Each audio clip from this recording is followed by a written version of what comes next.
Hello viewers welcome to my YouTube channel daily information. तो যিসকল ছাত্ৰ ছাত্ৰীয়ে তোমালোকে পেড এক্সাম দিছিলা তোমালোকে অলৰেডি কাউন্সেলিংৰ কাৰণে যি ৰেজিষ্ট্ৰেচন কৰিব লাগে সেই ৰেজিষ্ট্ৰেচনো কৰিছা। তো তোমালোকৰ মনত বৰ্তমান এটাই কোৱেশ্চন যে আমাৰ ফাইনাল এডমিশন অৰ্থাৎ কাউন্সেলিংৰ যি ৰিজাল্ট সেই ৰিজাল্ট কেতিয়া দিব বা সিট এলটমেন্ট তোমালোকক কেতিয়া দিব। তো ফাইনালি ডিটিৰ ফালৰ পৰা ঘোষণা কৰা হৈছে যে তোমালোকক সিট এলটমেন্ট কেতিয়া দিয়া হ'ব। তোমালোকে কাউন্সেলিং কৰিছা সেই ভিত্তিত তোমালোকক সিট দিয়া হ'ব।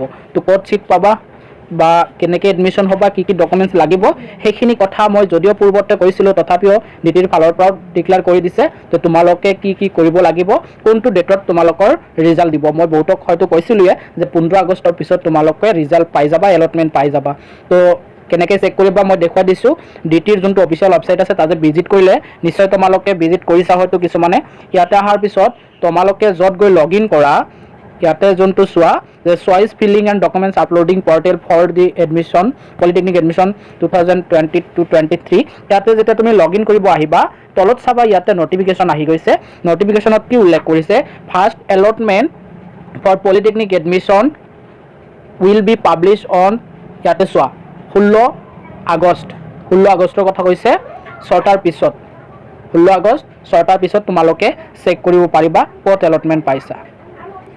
6 PM তাৰ পিছত ইয়াতে চোৱা acceptance against allotted seat along with acceptance letter and necessary documents upload will be start from তাৰ পিছদিনৰ পৰা 17 আগষ্ট 2022 to 20 আগষ্ট তোমালোকে এই একসেপ্টেন্স লেটাৰটো কি হয়তো বহুতে নাজানা হয়তো কিছুমানে জানা।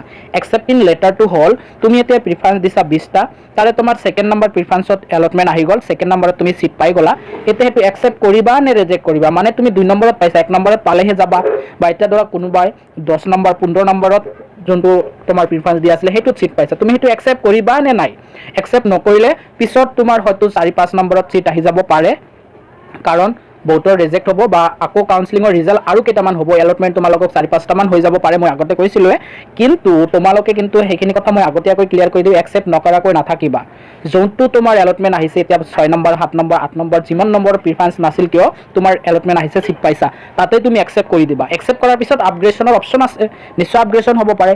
একসেপ্ট কৰি দিয়া একসেপ্ট কৰাৰ পিছত বাস সেইটো আপগ্ৰেডেশন হৈ হয়তো যদি 7 নম্বৰ প্ৰিফাৰেন্সত সিট পাইছা সেইটো তোমাৰ আপগ্ৰেডেশন হৈ 2 নম্বৰ প্ৰিফাৰেন্সতো আহি যাব পাৰে। তেতিয়া আকৌ নতুন কলেজ আহিব তোমাৰ আপগ্ৰেডেশন হৈ নতুন কলেজত তোমাৰ এডমিশন আহি যাব পাই যাবা। তো সেইটো টেনশন নাই তোমালোকে যতে আহিছে তাতেই একসেপ্ট কৰিবা কাৰণ এইখিনি কথা আগতীয়াকৈ কৈ থলো বহুতে হয়তো ৰিজেক্ট মাৰি দিব পাৰা যে তাত যাব মন নাই সেইকাৰণে ক'লো এইটো কথা বহুত ইম্পৰ্টেণ্ট হয়। যোৱাবাৰ বহুতে এইটো কনফিউজ হোৱাৰ কাৰণে বহুতে সিট হেৰুৱাবলগীয়া হৈছিলে। তো নিশ্চয় গম পাইছা ফাৰ্ষ্ট এলটমেন্ট অৰ্থাৎ সিট তুমি ক'ত পালা যিখিনি প্ৰিফাৰেন্স দিছিলা সেই প্ৰিফাৰেন্সৰ ভিত্তিত তোমালোকক সিট দিয়া হ'ব ক'ত পালা সেইখিনি শ্ব' কৰিব 16 আগষ্টত আৰু 17 আগষ্টৰ পৰা 20 আগষ্টৰ ভিতৰত তোমালোকে একসেপ্ট কৰিব লাগিব সিটটো অৰ্থাৎ তোমালোকে এডমিশন হ'ব লাগিব। এক কথাত ক'ব গ'লে এডমিশন কিছুমান ডকুমেন্টছ তোমালোকে আপলোড কৰিছা তাতে নতুনকৈ কেইটামান ডকুমেন্টছ হয়তো আপলোড কৰিব আহিব তাৰ ভিতৰত একসেপ্টেন্স লেটাৰ আছে আৰু দুই এটামান যদি তুমি ৰিচিভ দিছিলা এতিয়া তুমি ফাইনেল চাৰ্টিফিকেট বা PRC বা যি আছে সেইবোৰ আপলোড কৰিব লাগিব সেইখিনি আপলোড কৰি দিবা কাৰণ ডকুমেন্টছ এতিয়াহে ভেৰিফিকেশ্যন হ'ব এডমিশনৰ সময়ত। তো ফাইনেল এডমিশন বুলি ক'ব পাৰোঁ 17 তাৰিখৰ পৰা 20 তাৰিখত হ'ব লাগিব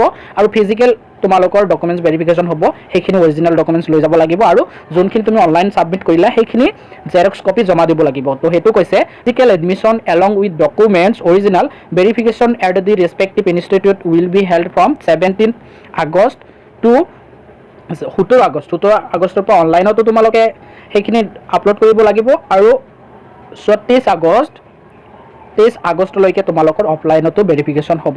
অৰ্থাৎ এতিয়া ধৰা মই বঙাইগাঁও পলিটেকনিকত সিট পালোঁ তুমি যোৰহাট পলিটেকনিকত সিট পাইছা তো অনলাইন কৰি অনলাইনত সেইটো একসেপ্ট কৰি একসেপ্টেন্স লেটাৰ আপলোড কৰি ডকুমেন্টছ যদি আৰু কিবা লাগে আপলোড কৰি সেই ডকুমেন্টছখিনি লৈ তুমি যোৰহাট যাব লাগিব তাতে গৈ ফাইনেল ভেৰিফিকেশ্যন হ'ব লাগিব তেতিয়া তোমালোকৰ সেইখন হৈ যাব এডমিশন ফাইনেল এডমিশন হৈ যাব। তাৰ আগতে তুমি কলেজত জমা দিয়াৰ আগতে কলেজৰ পৰা অনলাইনতে ডকুমেন্টছখিনি ভেৰিফাই কৰিব কৰাৰ পিছত তোমাৰ এডমিশন ৰিচিপ্টো আহি যাব। সেই এডমিশন ৰিচিপ্টটো প্ৰিণ্ট কৰি তাৰ পিছত লগত ডকুমেন্টছখিনি লৈ তুমি কলেজত অফলাইনত জমা দিব লাগিব। নিশ্চয় প্ৰচেছখিনি গম পাইছা।